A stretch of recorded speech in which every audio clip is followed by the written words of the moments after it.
अनुभव कयो। मां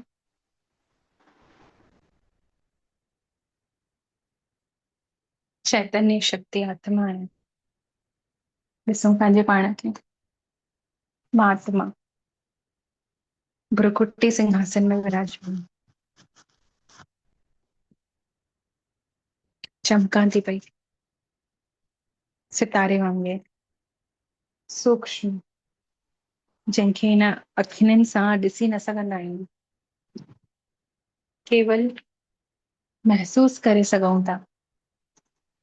मां परम पिता परमात्मा जी निराकार शिव बाबा जी संतान आत्मा। मां आत्मा मां ॾिसूं प्रकाश निकिरे थो। परम धाम मां निराकार शिव परमात्मा जी पधरामणी असांजे सम्मुख हिन घर में सेवा स्थान में थी रही आहे। बाबल जे अचण सां महसूस कयूं पूरे घर में सुख शांति जा वाइब्रेशन फैलिजी विया आहिनि। घर जे कोने कोने में बाप दादा मां निकिरंदड़ प्रकाश फैलिजी हिक हिक कोने खे पवित्र ठाहे थो। ॾिसूं पवित्रता जी लाइट हिन घर जे सेवा स्थान जे कोने कोने में फैलिजे थी। मन में जेके भी अंधियारो हुयो सभु समाप्त थी वियो। उजियारो ही उजियारो, प्रकाश ही प्रकाश चारों तरफ। ॾिसूं सभु आत्मिक स्वधर्म में टिकियल आहिनि। हिन घर जा हिकु हिकु आत्मा पंहिंजे शरीर में हूंदे भी पाण खे आत्मा अनुभूति करे कर्म करे रहिया आहिनि। सभु हिक ॿिए खे आत्मा भाई जे नाते सुख ऐं ख़ुशी ॾियनि था। महसूस कयूं इहो घर स्वर्ग थी वियो। हाणे अनुभव कयूं निरंतर किरणा हिन घर जे आत्माउनि मां निकिरी चारों तरफ वातावरण में आस पड़ोस में फैलजनि थी।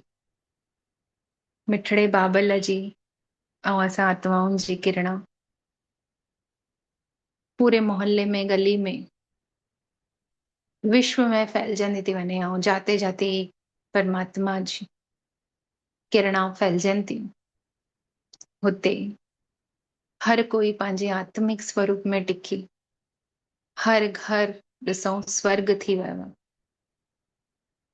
चारों तरफ ॾिसूं था ये धरा सुखमयी थी वई आहे। हर आत्मा इन में निवास करण वारी सुखमय थी वई आहे। हर कोई पंहिंजे स्व जे धर्म में टिकियल आहे। शरीर जा धर्म, देह जा धर्म, मित्र संबंधिन जा सभु धर्म समाप्त, केवल हिकिड़े आत्मिक स्वधर्म में टिकी करे सभु आत्माऊं हिक ॿिए खे सुख ऐं ख़ुशी ॾियनि थियूं। सभिनीनि जो जीवन आनंदमयी थी वियो। बुद्धि में प्रकाश ज्ञान जो फैलिजी वियो आहे। मन शांत, हृदय प्रेम सां भरिजी विया सभिनीनि जा। ॾिसूं आत्मा में बल भरिजी वियो। शरीर भी शक्तिशाली थी विया सभिनीनि जा। निरोगी महसूस कयूं था। इहो पूरो विश्व जी आत्माउनि लाइ महसूस कयूं था। सभिनीनि आत्माउनि जा सतई गुण जागृत थी विया आहिनि ऐं सभु आत्माऊं श्रेष्ठ कर्म करे रहियूं आहिनि। ॼण स्वर्ग धरा ते लही आयो आहे ईअं लॻे थो। पूरी धरती स्वर्ग ॾिसण अचे थी।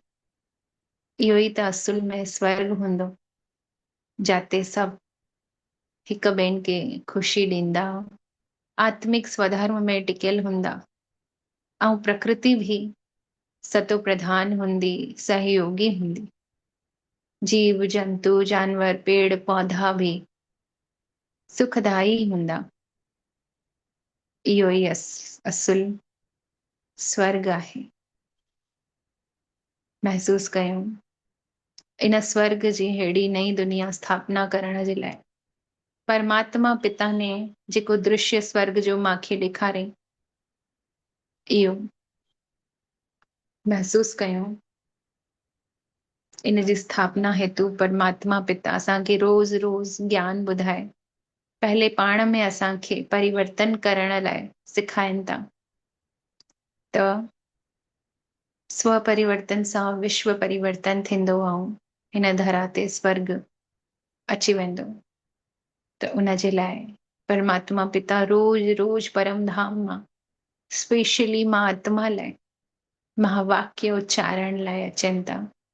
त अनुभव कयूं निराकार शिव परमात्मा ब्रह्मा तन में अची मुंहिंजे सम्मुख अची मां आत्मा के विशेष सफलता भव जो वरदान ॾेई ऐं निरंतर दृष्टि ॾियनि था ऐं महसूस कयूं परमात्मा पिता असांखे अॼु जा मिठड़ा महावाक्य ॿुधाए रहिया आहिनि। मां आत्मा पंहिंजे आत्मिक स्वधर्म में टिकी हिन कननि जे द्वारा अॼु जा मिठड़ा महावाक्य ॿुधां थी पई।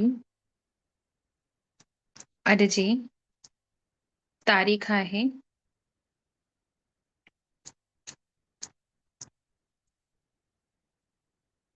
26 अगस्त 2026। बाबल मिठे ने असां ॿारनि प्रति चयो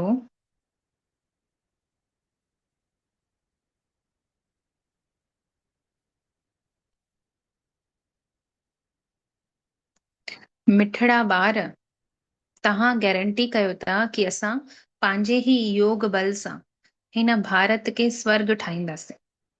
हुते हिकु धर्म हिकु राज्य हूंदो है न।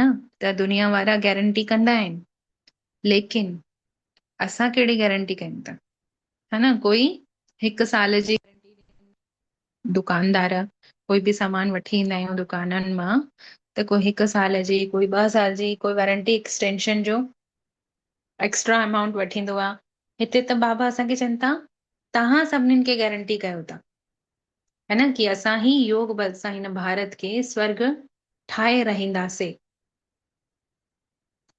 पहले एतिरा सेंटर न हुया, एतिरो मान सम्मान न हूंदो हुयो बहनुनि जो, है न, हिन संस्था जो। ऐं अॼु असां पंहिंजे अखियुनि सां ॾिसूं था कि प्रेसिडेंट ही हिन ज्ञान में जुड़ियल आहे ऐं बाबा जी फोटो हुते प्रेसिडेंट जे रूम में जेको आहे विधानसभा में लॻियल आहे।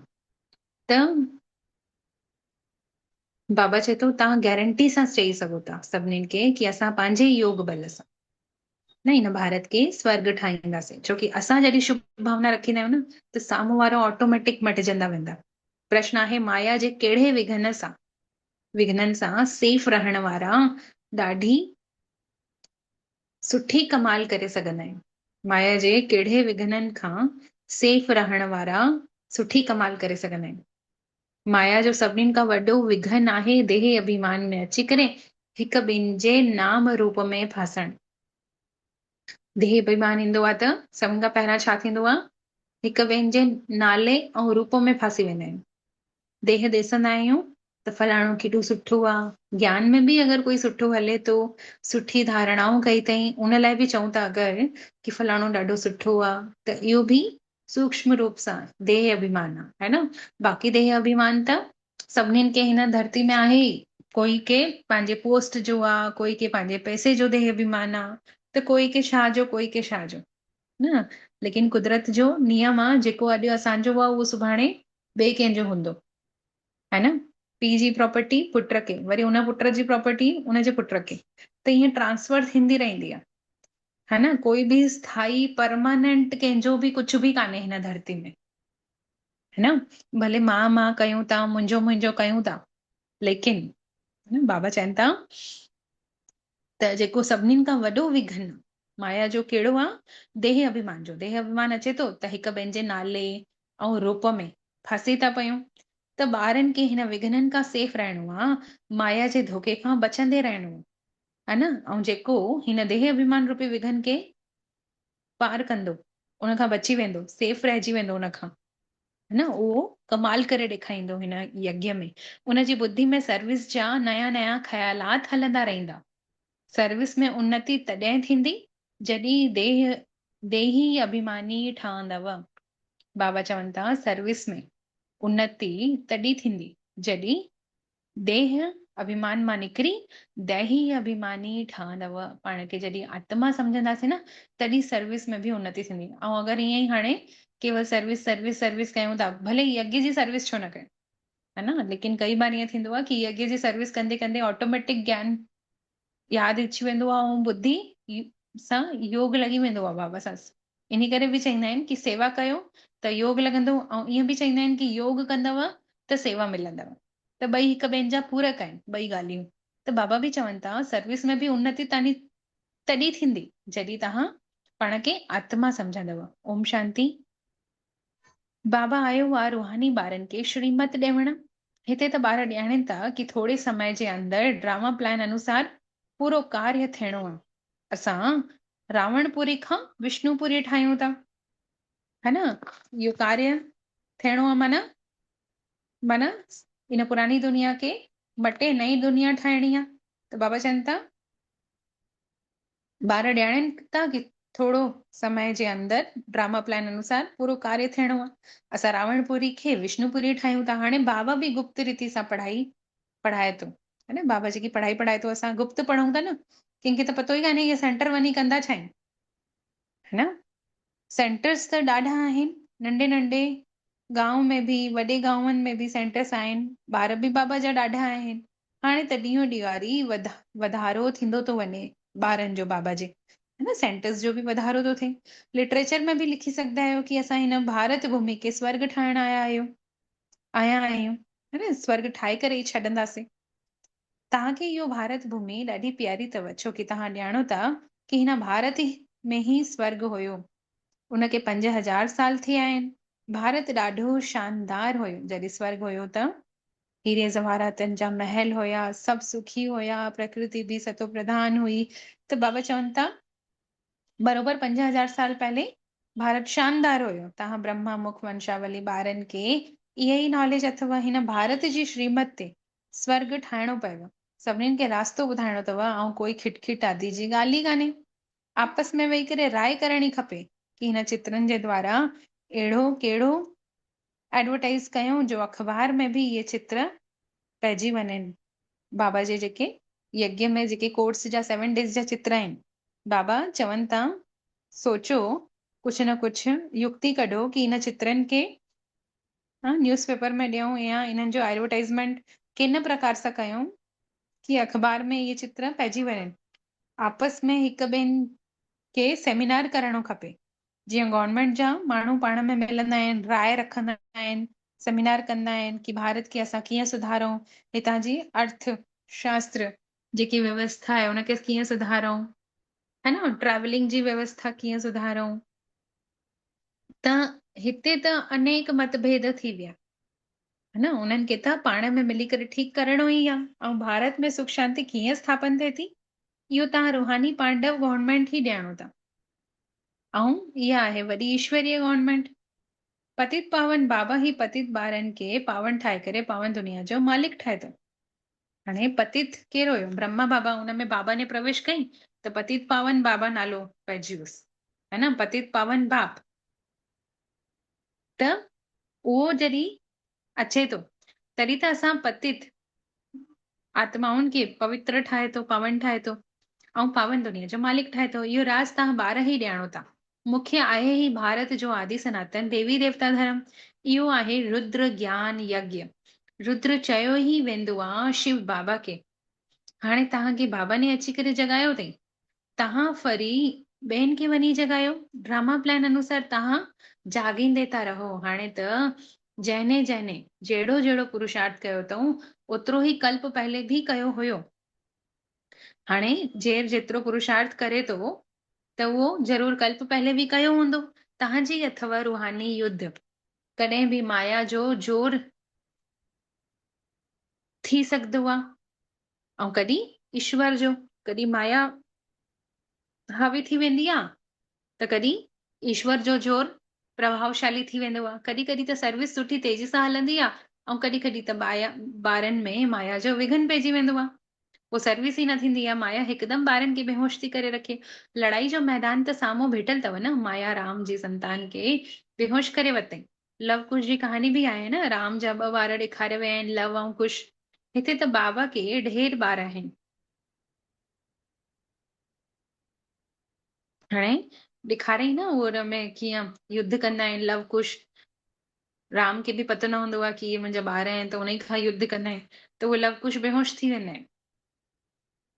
है न, त ॾेखारियो वियो आहे कि माया राम जी संतान खे बि बेहोश करे वठे।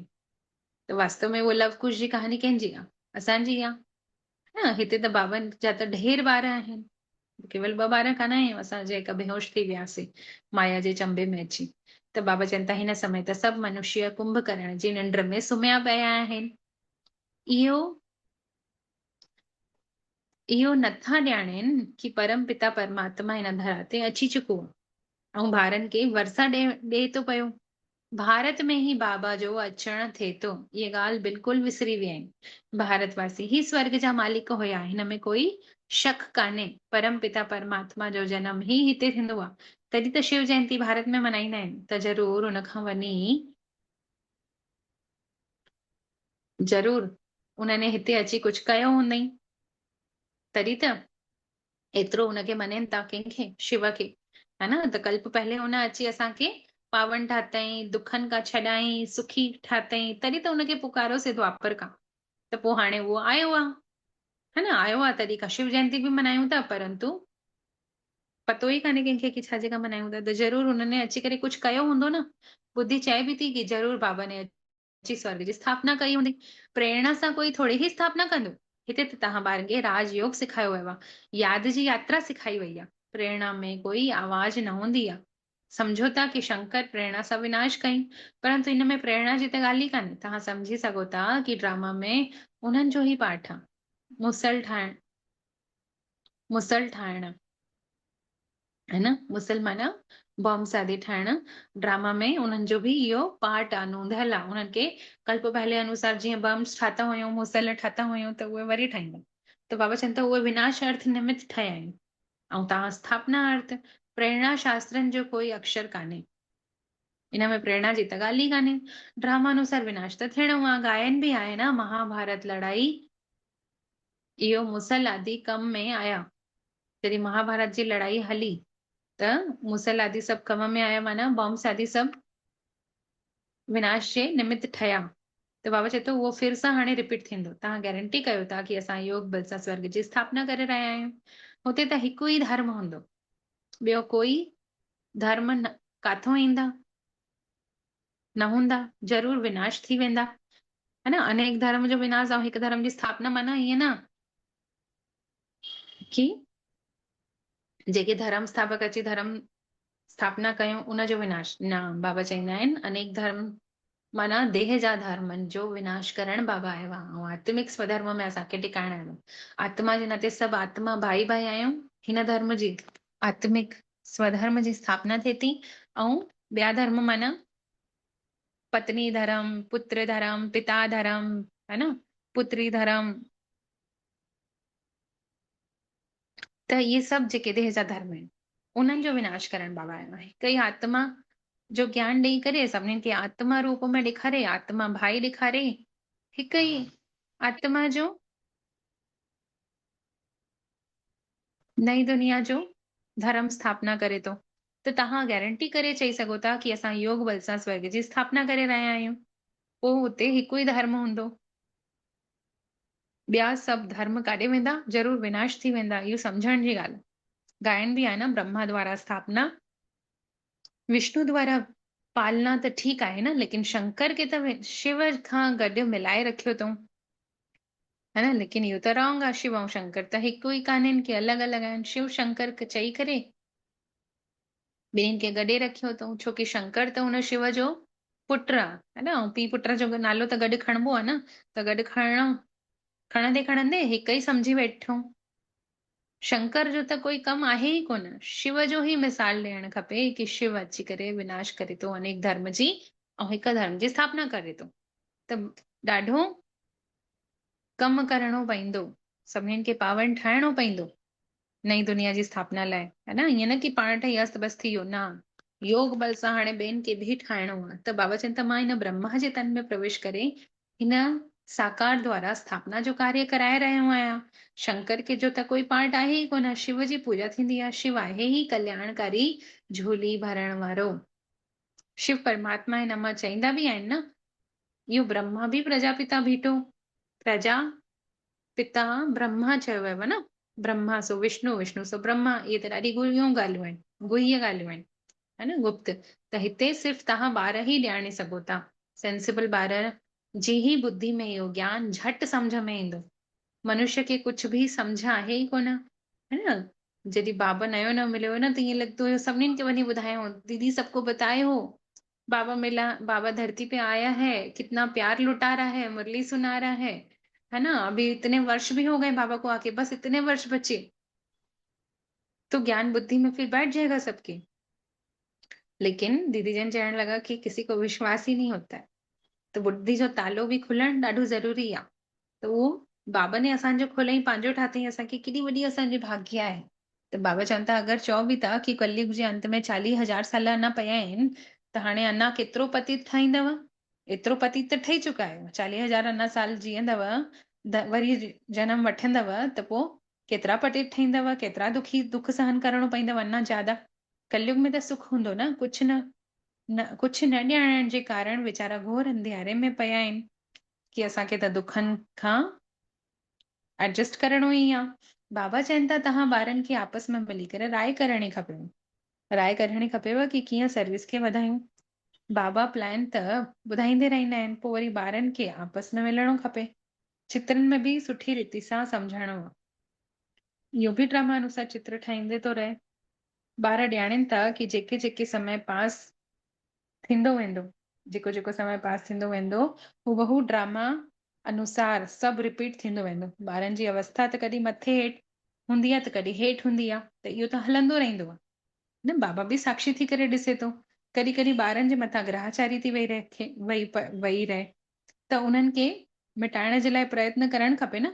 ग्रहचारी वेही थी रहे मतलब मुरली छॾे करे पोइ वरी बाक़ी सभु कम कयूं था, यही त ग्रहचारी आहे। लेकिन बाबा चए थो जंहिंखे पहिरियों महत्व ॾियो हुनखे न ॾेई करे घर जे कमनि खे महत्व ॾियो था, त ग्रहचारी वेही रही, है न। महत्व पहले बाबा खे ॾियूं, बाबा खे महत्व ॾियूं, मुरली ॿुधूं, योग कयूं, हुन खां पोइ पूरी दिनचर्या जा कम कयूं पंहिंजा। उल्टो गृहस्थ सुठे सां गुज़रनि जो पोइ त, है न। त ॿारनि में ग्रहचारी वेही थी रहे त बाबा खे ई पोइ छॾे तरनि मुरली मिस था करे वठनि, त बाबा चवनि था हुन ग्रहचारी खे मिटाइण जो प्रयत्न कयो। बाबा घड़ी घड़ी चए थो कि ॿार बाबा खे यादि कयो, लेकिन देह बीमार अची थो वञे, हिन लाइ ठोकरियूं खाईंदा था रहनि, है न। पाण खे अगरि शरीर सम्झण लॻी वेंदासीं, आदत थी वेंदी, त पोइ बार बार ठोकर लॻंदी न, मां शरीर आहियां, मां आत्मा आहियां, अनुभव ई न थींदो। त बाबा चए थो दैही अभिमानी ठहो त बाबा बि यादि रहेव। अगरि पाण खे आत्मा न सम्झंदव त परमात्मा जी यादि बि न हूंदव, है न। परमात्मा जी यादि लाइ पाण खे आत्मा सम्झणो ज़रूरी आहे। जीअं पिता जी यादि लाइ पाण खे पुत्री सम्झणो ज़रूरी आहे, मां हुनजी पुत्री आहियां फलाणे जी, तॾहिं त पिता जी यादि ईंदी, है न। मां हुन माता जी पुत्री आहियां तॾहिं त माता जी यादि ईंदी, मां हुनजी युगल आहियां तॾहिं त युगल जी यादि ईंदी, या मां हुनजी केरु आहियां, मां आहियां पंहिंजे ॿारनि जी देह जे, त पोइ कंहिंजी ॿारनि जी यादि ईंदी। वैसे ई पाण खे आत्मा सम्झंदासीं त परम पिता परमात्मा जी यादि ईंदी। त बाबा चए थो देही अभिमानी ठहो ऐं बाबा खे यादि कंदे रहो, सर्विस जी बि उन्नति थींदी रहंदव। जंहिंखे ऊंच पद पाइणो आहे उहो सदैव सर्विस में लॻी थो वञे। तकदीर में अगरि कोन्हे त पोइ तदबीर छा थी करे सघे। ख़ुदि चवनि था कि बाबा असांखे धारणा ई नथी थिए, बुद्धि में नथो वेहे। धारणा अगरि नथी थिएव त ख़ुशी बि न टिकंदव। अगरि धारणा पकी कंदव न त पोइ ख़ुशी टिकंदव।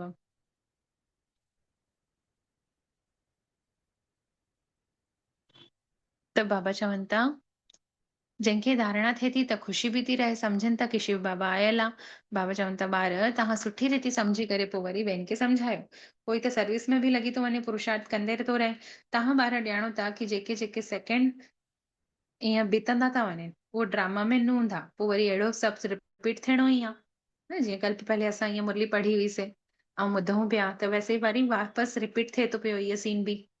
त बाबा चवनि था ऐं हाणे जंहिंने जेका कपिड़ा पाता अथई कल्प बाद फिर सां उहे ई कपिड़ा पाईंदो, है न? उहे ई रंग, उहे डिज़ाइन कपिड़नि जी, सभु शइ रिपीट थियणी आहे। त बाबा चवनि था, सम्झाणी ॾियनि था कि ॿाहिरि भाषण कयो, ऐं भाषण कंदे समय अनेक प्रकार जा माण्हू ईंदा आहिनि, त ॿार ॼाणनि था कि सभु वेद शास्त्र गीता आदि जे मथां ही भाषण कंदा आहिनि।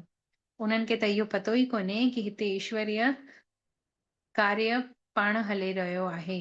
ईश्वर पंहिंजे पाण खे हिन रचना जे आदि मध्य अंत जो रहस्य सम्झाइनि था, पंहिंजे पाण जो ऐं रचना जे आदि मध्य अंत जो रहस्य सम्झाइनि था। ईश्वर छा करे थो? अची करे पंहिंजी रचना अर्थात पंहिंजा ॿार असां आत्माउनि जो आदि मध्य अंत जो रहस्य सम्झाणे ॾिए थो। त चित्रनि में केतिरो सुठी रीति सां ॾेखारियो वियो आहे कि परम पिता परमात्मा केरु आहे। हिन सभु ॻाल्हियुनि में प्रोजेक्टर जे मथां ही सभु ॻाल्हियुनि खे कि परमपिता परमात्मा केरु आहे, है न? परमात्मा जो परिचय, आत्मा जो परिचय, इहे सभु जेके कोर्स जा 7 ॾींहं जा चित्र आहिनि, प्रोजेक्टर ते बि तव्हां कंहिंखे सम्झाए सघंदा आहियो, है न? प्रदर्शनी में बि चित्र साम्हूं बीठल आहिनि, प्रदर्शनी ॾिसी करे बि कंहिंखे बि सम्झाए सघंदा आहियो कि परमपिता परमात्मा केरु आहे। पोइ वरी तव्हां सम्झाए करे पुछी बि था सघो कि हाणे ॿुधायो कि गीता जो भॻवानु केरु आहे, ज्ञान जो सागर केरु आहे, पवित्रता सुख शांति जो सागर लिबरेटर गाइड केरु आहे। श्री कृष्ण जे लाइ त ईअं चई न सघंदा, छोकी उहो त नंढड़ो ॿार हुयो। परमात्मा जी महिमा अलॻि आहे, श्री कृष्ण जी महिमा पंहिंजी अथसि। त पहले लिखणो खपे, न लिखाइणो खपे, प्रो वठणो खपे कि सभिनीनि खां सही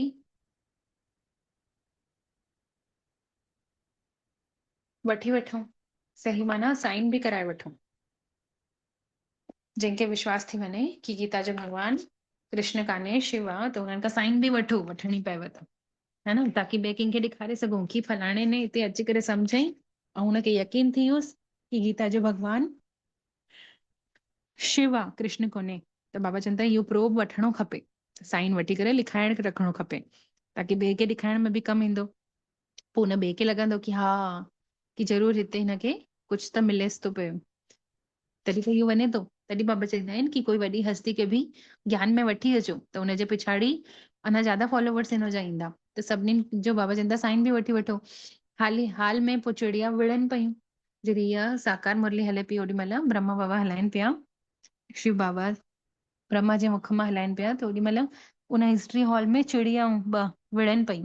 त बाबा चवनि था हिन समय सारी दुनिया त पूरी दुनिया त लड़ाई झगड़े में पूरी आहे, सभु आपस में विढ़ंदा त रहनि। 5 विकार बि माण्हुनि जा गायन आहिनि, जानवरनि जी त कोई ॻाल्हि ई कान्हे, विशेष वर्ल्ड ऐं वाइसलेस वर्ल्ड माण्हुनि जे लाइ ई गायन आहे। कलयुग में आहे असुरी संप्रदाय ऐं सतयुग में आहे दैवी संप्रदाय।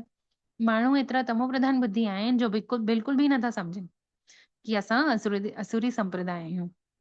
हाणे दुनिया में ॾिसूं था न कि जेके असुरी संप्रदाय वारा आहिनि, मतलब कंहिंखे दुख ॾियनि था, चोट पहुचाइनि था, ग़लती करनि था, परेशान करनि था, लेकिन उन्हनि जी ॿुद्धि में इहो अचनि ई नथो कि असां असुरी संप्रदाय वारा आहियूं, या असुरनि वारा कम कयूं था। देवताउनि जे अॻियां वञी करे ॻाईंदा बि आहिनि कि असां नीच पापी आहियूं, असां निर्गुणहारी आहियूं, असां में कोई गुण कान्हे। लेकिन तव्हां हुननि खे सिद्ध करे ॿुधाए सघंदा आहियो कि सीढ़ी जे चित्र खे वॾो क्लियर कयो, ॾिसण ईंदव कि कीअं असां चढ़ती कला में आहियूं, पोइ वरी हाणे उतरती कला में आहियूं। भारतवासियुनि जे लाइ ही मुख्य सीढ़ी जो चित्र आहे। भारतवासी ही चढ़ती कला में विया यादि करे बाबा खे, ऐं भारतवासी ही उतरती कला में बि आया जॾहिं यादि बाबा सां टुटी पई। त बाबा चवनि था हाणे 84 जन्म तव्हां पूरा करे वरी फिर सां पहिरियों नंबर जनम वठिणो अथव, पोइ वरी लहंदी कला में चढ़ंदी कला में वञिणो पएव। हर हिक जो वीचार वठणो खपे कि सभिनीनि खे रास्तो कीअं ॿुधायूं। ख़्याल न हलंदव त सर्विस कीअं कंदव। हाणे जीअं हिकु हंधि केॾी बढ़िया सेवा थी कि न सभिनीनि जे हिक जे ॿुद्धि में आयो संकल्प कि असांजे जिते मोहल्ले में असांजे सभु फ्लैट्स आहिनि हुते न दीदी जन खे सेट कराए ज्ञान ॿुधायूं, त कोई बि प्रोग्राम कराए करे सभिनीनि खे कम से कम एतिरो त परिचय ॾियूं कि परमात्मा हिन धरा ते अची चुको आहे। त कुंभकर्ण जी जेकी गाड़ी आई आहे मधुबन मां, त दीदी ने उनखे चयईंसि की ठीकु आहे, उहा गाॾी बि तव्हां हुते खणी वञो। त एॾी बढ़िया रीति सां केतिरा जेतिरा ॼणा सभिनीनि खे इन्विटेशन त वियो, लेकिन जंहिंखे मिलणो हूंदो बाबा ओतिरा ई हेठि लथा।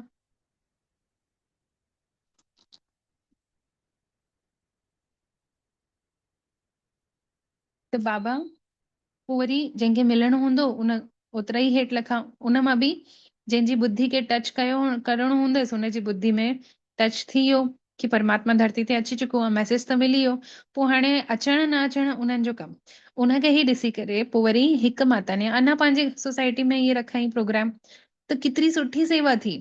मतलब सेवा जी ॻाल्हि में अगरि असां ईअं चऊं था कि असांजे हिते बि सभिनीनि खे मैसेज मिले परमात्मा पिता हिन धरा ते अची चुको आहे, त केतिरी सुठी ॻाल्हि आहे। सर्विस अगरि पंहिंजी ॿुद्धि में इहे ख़्याल नथा अचनि त असां कॉपी कयूं, सर्विस में कॉपी कयूं, है न। केॾो बढ़िया आहे इहा कॉपी करण में, जीअं कॉपी ब्रह्मा बाबा चईंदा आहियूं वैसे ई।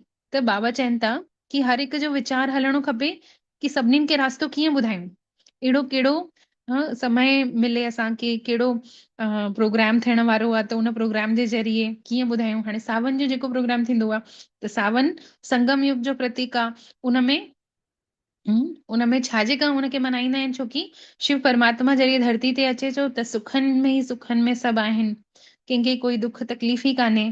सावन में चवंदा आहिनि न सभु सुखी थी विया आहिनि, सभु जीव जंतु तृप्त थी विया आहिनि, कोई प्यासो न हूंदो आहे। गर्मी में चवंदा आहियूं कि ॾाढी आत्माऊं ऐं जीव जंतु प्यासा मरी था वञनि पिया, है न। लेकिन सावन में चवंदा आहियूं सभु हरियाली हरियाली आहे सभु जगह। त इहो सावन उहो ई संगम जो ई प्रतीक आहे। त सावन में बि वञी करे अगरि प्रोग्राम में कंहिंखे बि असां ॿुधाए सघंदा आहियूं कि शिव जेको जंहिंजी तव्हां पूजा कयो था, उपवास कयो था, सूमर सूमर वञी करे जल चढ़ायो था, बेलपत्र चढ़ायो था, अक जा गुल चढ़ायो था, हुन सभिनीनि जो अर्थ असां ॿुधाए सघंदा आहियूं, है न कुझु सर्विस जो बाबा चईंदो आहे कि वीचार हलणो खपेव कि कहिड़े रीति सां कंहिंखे रास्तो ॿुधायूं, ज्ञान सां जोड़ण जो, बाबा सां जोड़ण जो, बाबा सां उन्हनि खे उन्हनि जी बुद्धि खे जीअं टच थी वञे, या कम से कम एटलीस्ट उन्हनि खे मैसेज मिली वञे। एतिरी त सर्विस करणो आहे न। त बाबा चए थो ख़्यालात ई न हलंदो कंहिंजो कंहिंजो सर्विस जा, त पोइ कीअं कंदव सर्विस, है न। संकल्प अचण बि ॾाढो ज़रूरी आहे। ऐं संकल्प कॾहिं ईंदा आहिनि सर्विस जा, जॾहिं यादि पावरफुल हूंदी आहे, है न। जॾहिं बाबा खे पाण समर्पित करे वठंदा आहियूं कि बाबा हाणे मूंखां तव्हां जीअं सर्विस कराईंदव तव्हां करायो, मां नथी ॼाणा। पोइ बाबा ॼाणे, बाबा जा कम ॼाणनि। उहो केॾी महिल कहिड़ो संकल्प ॾींदो, केॾी महिल उहो संकल्प कीअं पूरो थींदो, उहो ॼाणे, है न। ईअं जादू ॾिठो आहे असां त पाण। त बाबा चए थो चित्रनि जे मथां बि सम्झाइण ॾाढो सहज थींदो आहे। सतयुग खां पोइ सीढ़ी लहणी हूंदी आहे, ॿार ॼाणनि था कि हाणे असां ट्रांसफर थियूं था, लेकिन सीधे सतयुग में नथा वञूं, पहले शांति धाम में वञूं था। त तव्हां ॼाणो था कि असां पाठधारी आहियूं। बाक़ी तव्हांजे में बि नंबर वारा आहिनि जेके पंहिंजे पाण खे पाठधारी सम्झनि था, हिन ड्रामा खे पाठधारी सम्झनि था, है न। दुनिया में अहिड़ा कोई कान्हनि जेके चई सघनि कि असां पाठधारी आहियूं। उहे त पाण खे देह सम्झनि था, देह जे नाले खे पंहिंजो नालो सम्झनि था। लेकिन असां सम्झूं था कि असां आत्मा आहियूं, ऐं असां आत्मा हिन देह खे धारण करे पाठ वॼाइण आया आहियूं। असांजो नज़रियो ई अलॻि आहे पंहिंजे पाण खे ॾिसण जो, लेकिन दुनिया वारनि जो नज़रियो अलॻि आहे। त बाबा चवनि था असां लिखी सघंदा आहियूं कि हर हिकु माण्हू मात्र हिन बेहद जे ड्रामा जो एक्टर्स आहे, पाठधारी आहे, है न। बाबा चए थो ड्रामा जा मुख्य एक्टर्स डायरेक्टर्स ऐं ड्रामा जे आदि मध्य अंत खे कोई नथो ॼाणे, त बेसमझ थी विया आहिनि सभु। हिन लिखण में कोई हर्जो कोन्हे। हिक कन खां ॿुधी ॿिए कन खां न कढणो खपे। सर्विस सर्विस ऐं सर्विस। बाबा चए थो कोई कोई ॾकंदो आहे ॿुधाइण में बि, कंहिंखे भउ थींदो आहे, है न। लेकिन भॻवान मिली वियो केॾी वॾी ॻाल्हि आहे। त पोइ छो न ॿिए खे वञी ॿुधायूं, छो न सर्विस कयूं। भले हाणे हुननि जी ॿुधी में न बि विहे असांखे, भले हाणे पागल बि सम्झनि, लेकिन असांजो त फर्ज़ु आहे न कि हर हिक खे परमात्मा जो परिचय ॾियूं। त सर्विस सर्विस ऐं सर्विस। बाबा अॼु सेवा जे मथां पूरी मुरली हलाई अथऊं, है न। कॾहिं धारणाउनि जे मथां, कॾहिं यादि जे मथां, त कॾहिं ज्ञान जे मथां, त कॾहिं सेवा जे मथां। अॼु सेवा लाइ ॾाढो चयो अथऊं बाबा। ऐं सेवा बि तॾहिं थींदी आहे जॾहिं योग पावरफुल हूंदो आहे। त बाबा ॼाणनि था कि ॿारनि खे कॾहिं ग्रहचारी थी वही रहे, जॾहिं ग्रहचारी वहनि थी त केतिरो नुक़सान थो थी वञे। उहो बाबा ई ॼाणे थो कि मुंहिंजे ॿार जो केॾो नुक़सान थी वियो। साहूकार ग़रीब थो थी वञे, मतलब जेको ज्ञान धन अथसि उहो विसरी थो वञेसि। है ना। अगर ग्रहचारी व्यस्त थी घर जे कमकार में, या सिर्फ़ घर में ही बुद्धि फाथल पई आ, देहधारियुनि में ही कंहिं ख़ुशि करण में बुद्धि लॻियल पई आ, ऐं सेंटर जी ऐं यज्ञ जी सेवा करण जो मौक़ो ई नथो मिले, है न। भले घर जी सेवा बि कयूं था, सम्झी करे कयूं था कि परमात्मा जी ॾिनल सेवा आहे इहा, लेकिन एतिरो बि न उलझी वञूं देहधारियुनि जे में, घर वारनि जे में, ग्रहचारी एतिरी बि न वेही रहे कि यज्ञ जी सेवा थिए ई कोन। भले घर वेठे अगरि मुरली बि पढ़ूं था त इहा बि यज्ञ जी सेवा आहे, मेडिटेशन बि करायूं था त बाबा चए थो पाण खे यूज़ करण लाइ, बाबा खे असांखे बसि ॾियणो त आहे, है न। बाबा खे समर्पित त कयूं कि बाबा वठ, मां तुंहिंजे अॻिते समर्पण आहे पंहिंजो, तोखे जीअं यूज़ करणो अथई कर।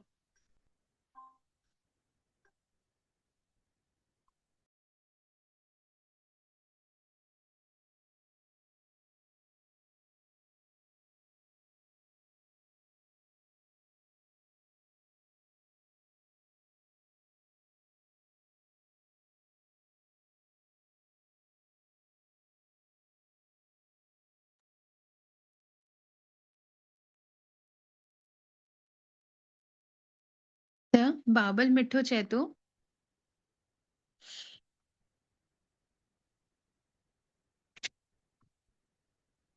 कि पोइ ग़रीब था थी वञूं। ग़रीब कीअं था थी वञूं? जॾहिं ग्रहचारी थी वई रहे, पोइ ज्ञान ई विसरी थो वञे। हाँ, यादि ई नथो अचे कि बाबा ने अॼु छा चईं। न सुबुह खां कम में एॾा व्यस्त था थी वञूं कि मुरली जेकी सुबुह जो पढ़ीसीं अमृत वेले खां पोइ, उनजो हिकु पॉइंट बि यादि कान्हे। त ग्रहचारी वही रही, वो नुक़सान थी वियो।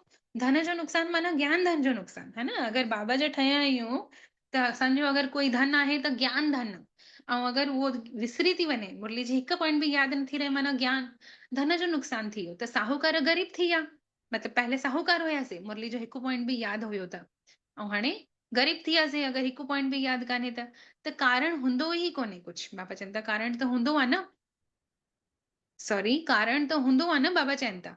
इन ग्रहचारी वेहण जो बाबा सम्झाणी ॾियनि था, ॿार नाम रूप में कॾहिं न फसिजो। ऐं ग्रहचारी वेहण जो, माया जा विघन अचण जो बाबा ने छा चवनि था, कारण छा आहे? जॾहिं देह अभिमान अचेव थो पंहिंजे, हाँ, घर में जेके सदस्य आहिनि, आत्माऊं आहिनि, उन्हनि जे नाले ऐं रूप में फासी था पयो, है न। त नाले रूप में न फसणो आहे। यदि यदि हुननि खे आत्मा सम्झी उन्हनि जी सेवा कयूं था त पोइ उहा अलॻि ॻाल्हि आहे, लेकिन जॾहिं असां नाले रूप में फासूं था, मोह थो थी वञे जॾहिं परिवार जे सदस्यनि में, त ग्रहचारी वही थी रहे। त बाबा चए थो इहा अहिड़ी, है न, अहिड़ी ग्रहचारी आहे, है न। माया जो नक खां पकड़े करे हिलाए थी रखेव, माया ॾाढो धोखो थी ॾेव। आशिक माशुक हिते न ठाहिणो आहे। आशिक माशुक कोई विकारनि जे लाइ ठाहींदा आहिनि, है न, लेकिन असांखे त आशिक माशुक कंहिंजो, असां माशुक कंहिंजा ठाहींदा आहियूं, हिकु आशिक, असां कंहिंजा आशिक ठाहींदा आहियूं, हिकु माशुक बाबा जा। बाक़ी विकारनि जे लाइ हूंदा आहिनि उहे जन आशिक माशुक, ॿिए तरफ़ हुननि जी ॿुधी न वेंदी आहे, हिक ॿिए जे प्रति फिदा हूंदा आहिनि। त बाबा ॼाणनि था कि सेंटस में बि अहिड़ा माया जा विघन पइजी वेंदा आहिनि जो हिक ॿिए जे नाले ऐं रूप में फासी था वञनि।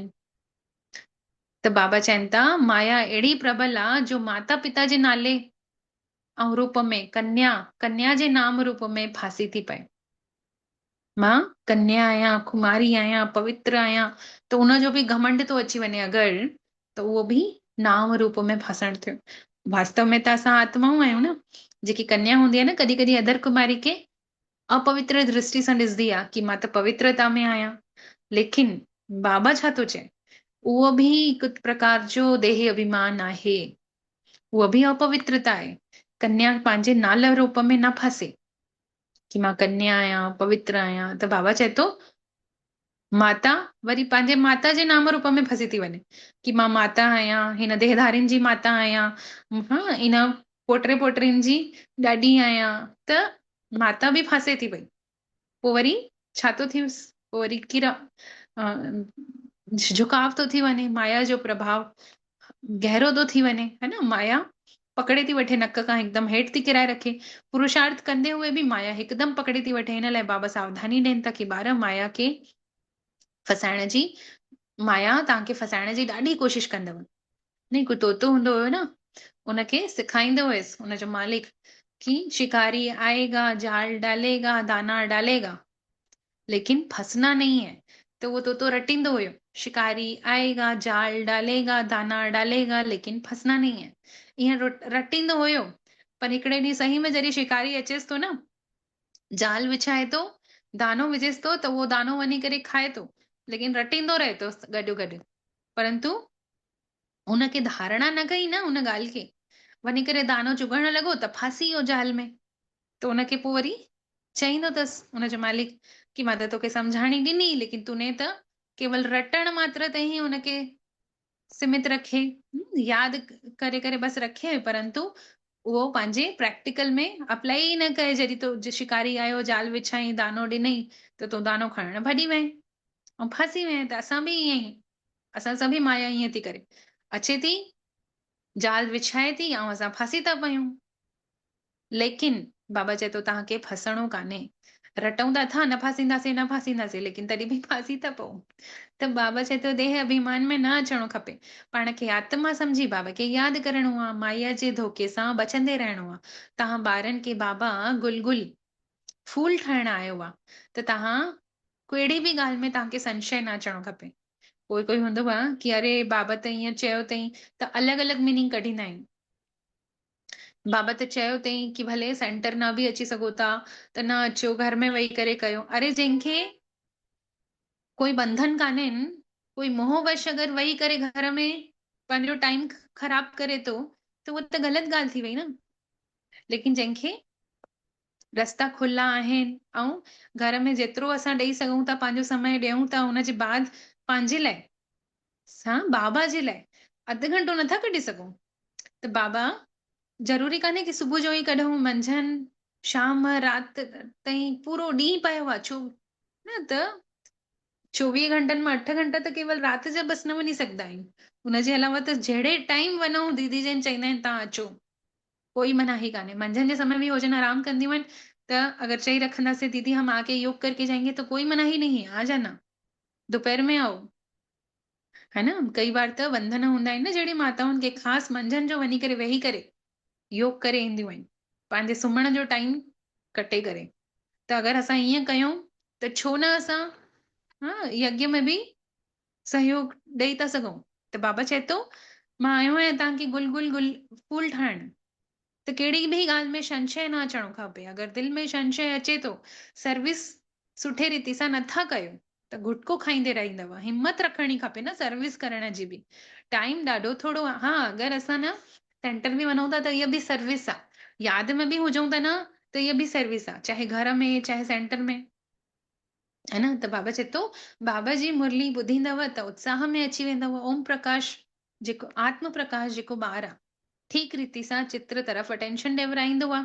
बॉम्बे वारनि जे दिमाग़ में अचणो खपे, मूंखे चित्र पहले ठाहिणा खपेनि, जांच करणी खपे कि बाबा डायरेक्शन जेको ॾियनि था, कहिड़े चित्रनि में उन्नति करणी खपे। जीअं बाबा ने अॼु चयो सीढ़ी जो चित्र भारतवासियुनि लाइ ई ठहियलु आहे, त भारत जे कोने कोने में सीढ़ी जो चित्र हुजणु खपे। विशाखापट्टनम में होर्डिंग्स में बि लॻियल हुया कुझु कुझु बाबा जा चित्र। सोचो त ईअं कोई युक्ति रचो जो सीढ़ी जो चित्र एरोड्रम में रखियो वञे। एरोड्रम में न, एयरपोर्ट में। त इहे चित्र ॾिसी करे सभु ख़ुशि थींदव, आख़िर सम्झींदा कि हिनखे मत ॾियण वारो केरु आहे। त ॿारनि खे ॾाढो नशो चढ़णु खपे। अच्छा, कंहिंजो नशो चयूं बाबा ने अॼु? सर्विस जो।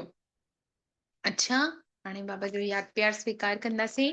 मिठड़े मिठड़े सिकी लदे ॿारनि प्रति मात पिता बाप दादा जो यादि प्यार ऐं गुड मॉर्निंग। रूहानी बाबा जे रूहानी ॿारनि खे नमस्ते। ऐं असां रूहानी ॿारनि जो बि रूहानी मात पिता बाप दादा खे यादि प्यार, गुड मॉर्निंग ऐं नमस्ते। मुंहिंजा मिठड़ा बाबला, नमस्ते। शुक्रिया बाबा, शुक्रिया जे तव्हां असांखे पंहिंजो ठाहियव ऐं असांजो पदम पदम गुणा सौभाग्य जगायव। धारणा जे लाइ मुख्य सार आहे। पहिरियों, तव्हां ॿार लड़ाई जे मैदान में बीठा आहियो। माया रावण सां तव्हांजी युद्ध थिए थी। माया रावण रूप में साम्हूं आहे, ऐं असां युद्ध जे मैदान में बीठा आहियूं। त ज़रूर असां कंहिंजे पासे आहियूं? राम जे पासे आहियूं, ईश्वर जे पासे आहियूं। त बाबा चए थो माया रावण विघन विझंदव, उहो बि त पंहिंजी जीतण जी कामना सां युद्ध कंदी न माया रावण। त उहा विझंदी ई विझंदी की मां जीता।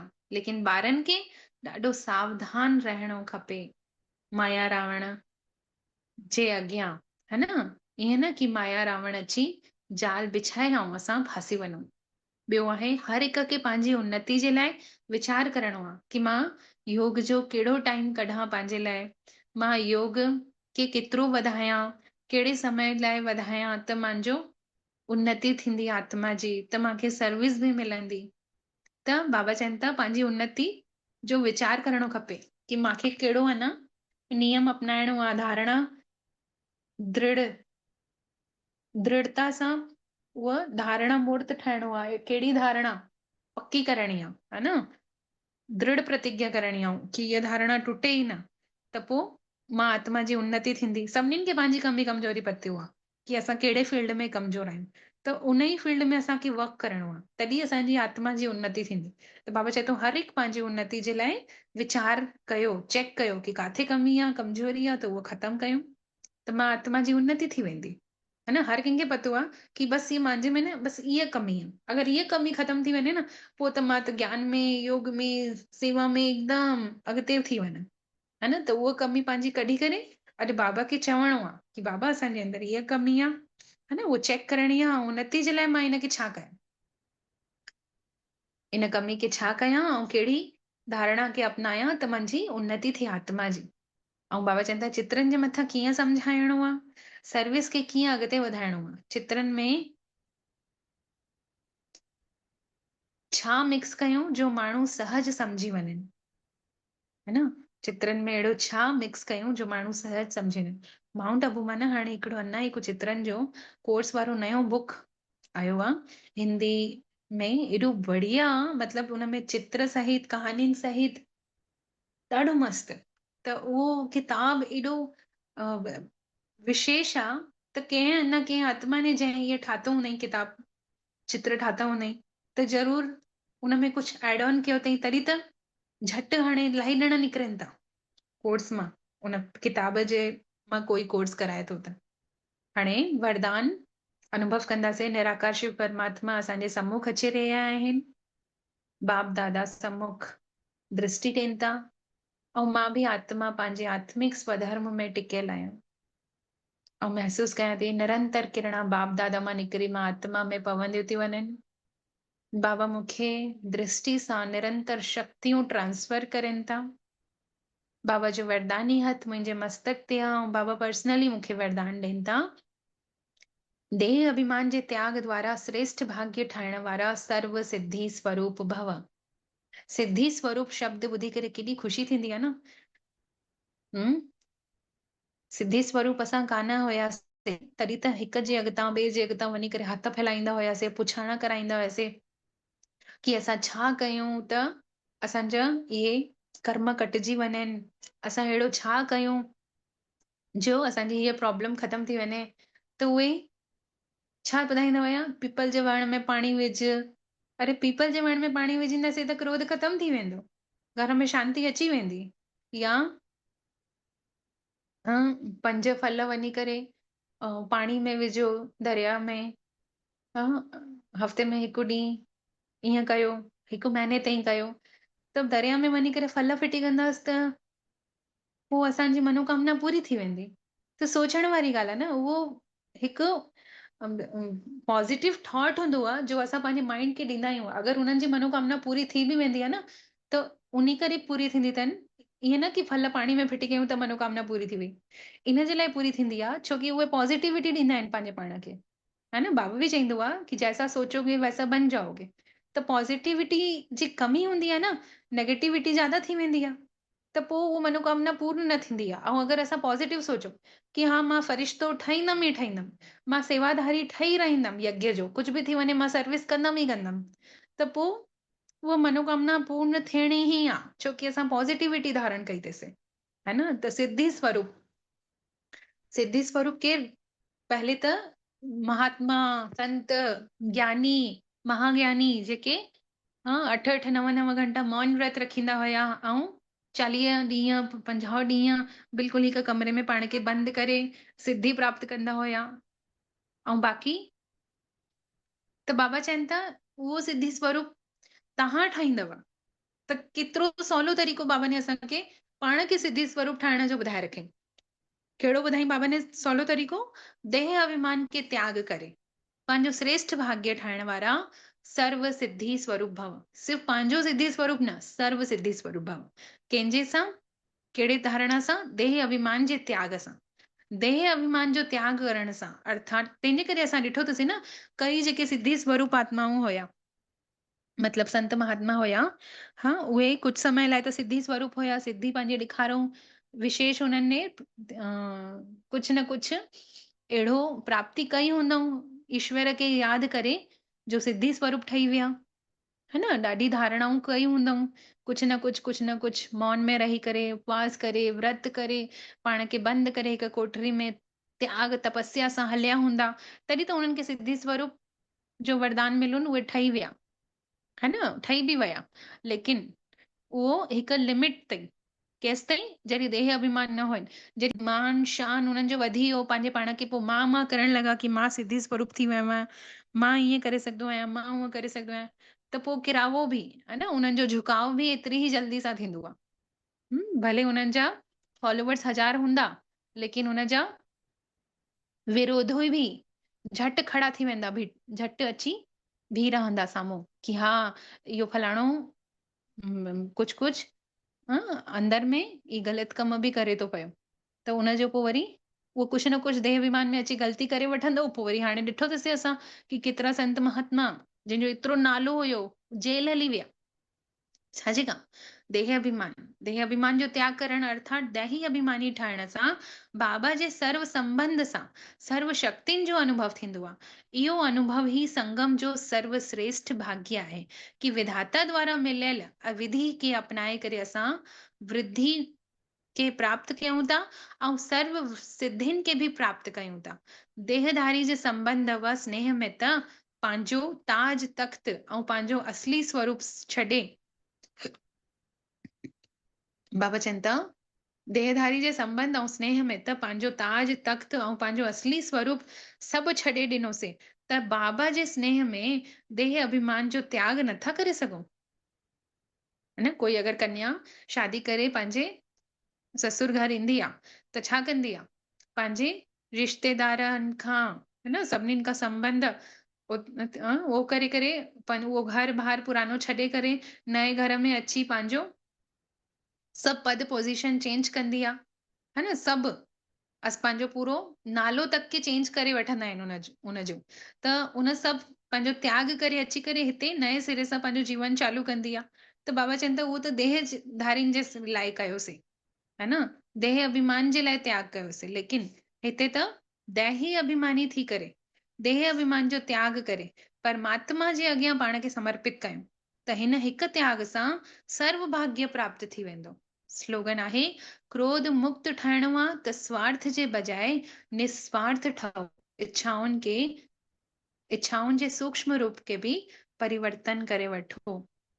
क्रोध मुक्त ठहिणो आहे त स्वार्थ जे बजाय निस्वार्थ ठहियो। हाणे कोई हूंदो आहिनि न जेके संतनि खां वञी पुछींदा आहिनि कि असां क्रोध इलाही कंदा आहियूं त कीअं मुक्त थियूं, त ॿुधाईंदा आहिनि कि तव्हां ईअं कयो त क्रोध मुक्त थी वेंदव, मतलब स्थूल कोई न कोई उपाय, या वण में पाणी विझो कोई, त इहे सभु करण सां छा क्रोध मुक्त थी वेंदासीं? बाबा जेको ज्ञान ॾियनि था, हाणे प्रैक्टिकल में अगरि असां सोचूं था न, वास्तव में क्रोध मुक्त त ईअं ई थींदासीं जॾहिं स्वार्थ भाव न हूंदो, जॾहिं असां निस्वार्थ कंदासीं, है न। सभु पंहिंजो परिवार आहे, पूरो पृथ्वी, पूरो धरती जा जेके ॿार आहिनि सभु पंहिंजा आहिनि, कोई परायो कान्हे, जॾहिं इहा भावना अची वेंदी निस्वार्थ जी भावना, त कंहिंजे प्रति क्रोध न ईंदो, है न। इच्छाउनि जे सूक्ष्म रूप के बि बाबा चवनि था परिवर्तन करे वठो। उम्मीद न रखणी आहे जंहिंजे लाइ बि अगरि असां कयूं बि था, बदिले में इहो उम्मीद रखूं कि उहो बि असांजे लाइ करे, त न, त स्वार्थ थी वियो। निस्वार्थ माना बसि ॾींदे वञूं, कंदा वञूं, है न, इच्छा न रखूं, त चईंदासीं निस्वार्थ, त क्रोध बि पोइ न ईंदो। ये अव्यक्त इशारे जो पॉइंट आहे, अपवित्रता जे बिज खे बि समाप्त करे संपूर्ण स्वच्छ पवित्र ठहो। बाबा सां गॾु तव्हां सभिनीनि ने पान जो बेड़ो खयो अथव न, पान जो बेड़ो खणा माना ज़िम्मेदारी खणणु। त बाबा सां गॾु असां ने बि ज़िम्मेदारी खईंदसीं कि पवित्रता जे द्वारा असां प्रकृति खे बि पावन ठाहींदासीं।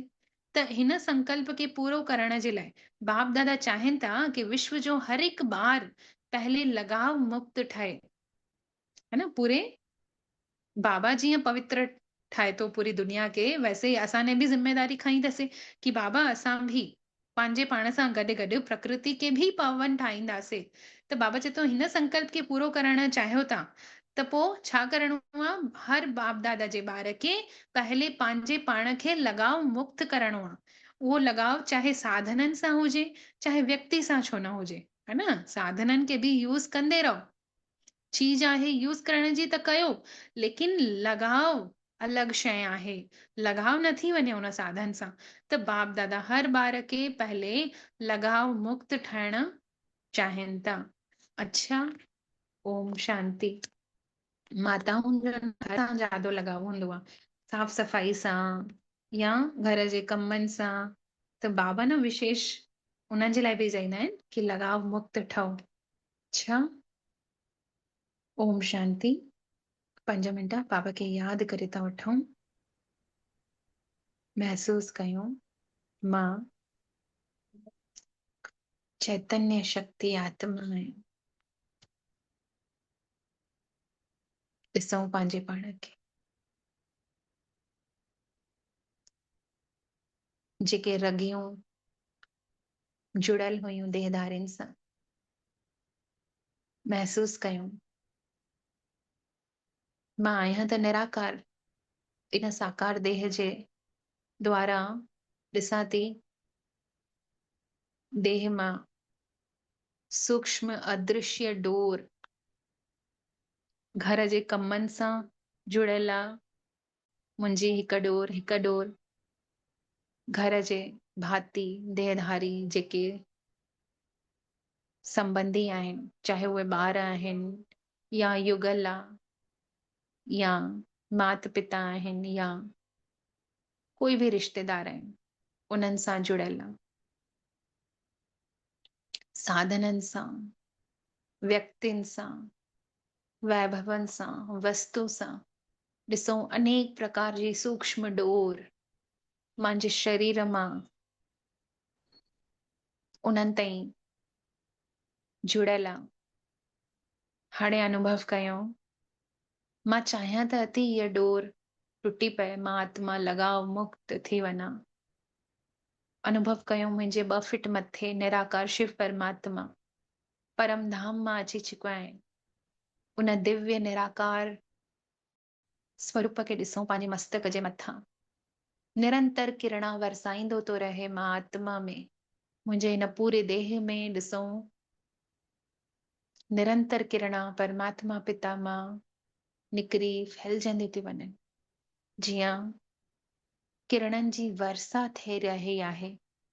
ऐं हिन वर्षा में ॾिसूं जेकी सूक्ष्म डोर मां आत्मा जे देह खे व्यक्ति, वस्तु, साधन, वैभवनि सां जोड़े रखी हुयूं, उहा डोर कटजंदी थी वञनि। मां आत्मा धीरे धीरे लगाव मुक्त थी थींदी वञा। इहो साधन मूंखे यूज़ करण लाइ मिलियो आहे। शुक्राना कयां थी परमात्मा पिता जा जो मूंखे हिन जन्म में अहिड़ा सुख सुविधाउनि जा साधन ॾिनई। उनखे यूज़ कयां थी, लेकिन उन्हनि में लगाव कान्हे। हुजनि था त सुख, कॾहिं न बि हुजनि था, न बि हलनि था त सुख। हर हाल में सुख संतुष्टता अनुभव थिए थो। हर प्रकार जे घर जे वस्तु ऐं साधननि जे हूंदे सां बि कोई फर्क़ु नथो पए, न हूंदे सां बि कोई फर्क़ु नथो। हाणे व्यक्तियुनि जे लाइ ॾिसूं, परिवर्तन कयूं। असांजा जेके संबंध आहिनि माता पिता जा, ॿारनि जा, कोई बंधु आहिनि असांजा, उन्हनि सां जेके देह रूपी लगाव हुया उहे सभु समाप्त था थींदा वञनि। सभिनी खे आत्मा भाई रूप में ॾिसां थी मां। सभु आत्माऊं परमात्मा पिता जा संतान आहिनि। मिठड़े बाबल जा ॿार हुजण जे नाते सभु आत्माऊं मुंहिंजा आत्मा भाइर आहिनि। मां उन्हनि जी सेवार्थ हिन घर में आई आहियां। महसूस कयूं देह रूपी लगाव समाप्त थी वियो ऐं आत्मिक स्वधर्म में टिकी पत्नी धर्म, पुत्र धर्म, मात धर्म, पिता धर्म, सभु धर्म समाप्त करे हिकु स्वधर्म में मां आत्मा टिकी थी वञा ऐं हर प्रकार जा लगाव उन देहधारियुनि खां बि कटजंदा था वञनि। धीरे धीरे ॾिसूं उहे सूक्ष्म डोर जेकी ॾिसण अचनि पियूं। मुंहिंजी देह के जेके साधन ऐं वस्तु सां ऐं व्यक्तियुनि सां जुड़ियल हुई उहे कटिजी वयूं ऐं मां बंधन मुक्त आत्मा स्वतंत्रता जो अनुभव कयां थी। मां स्वतंत्र आत्मा आहियां। मुंहिंजे मस्तक में ॾिसूं, मुंहिंजे लाइट जे शरीर रूपी मस्तक में ज़िम्मेवारी जो ताज आहे। पवित्र शिव बाबा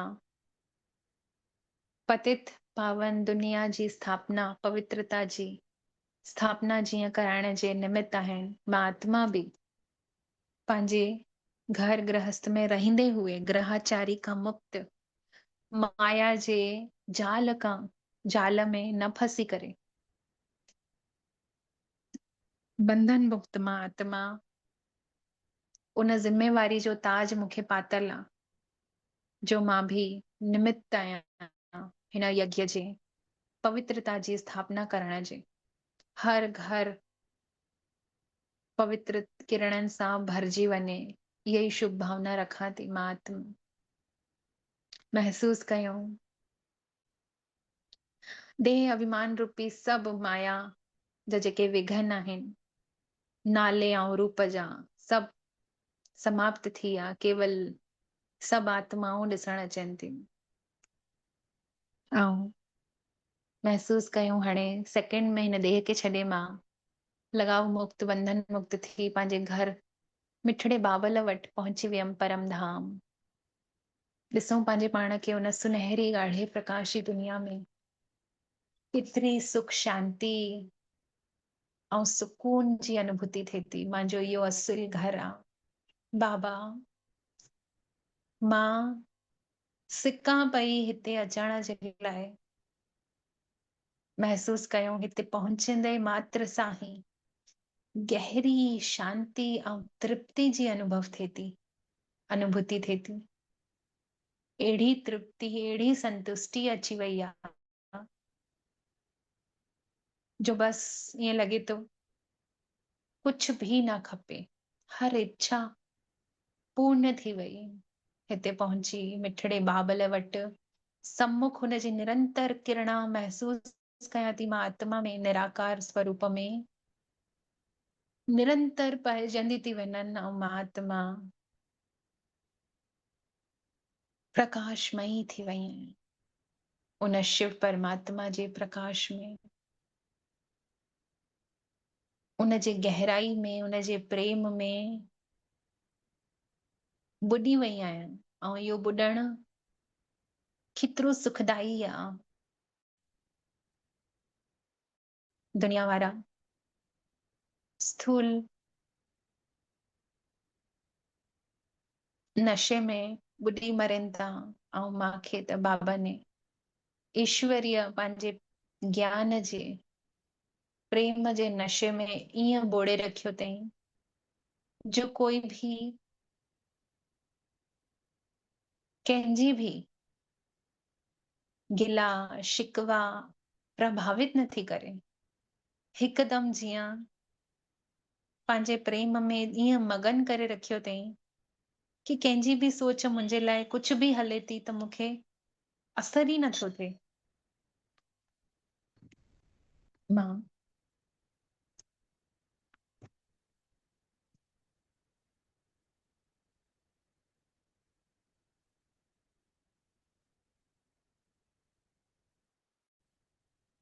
बिल्कुलु मुक्त अवस्था जो अनुभव कयां थी ऐं हेठि लहां थी अची पंहिंजे देह में अची विराजमान थी थी वञा।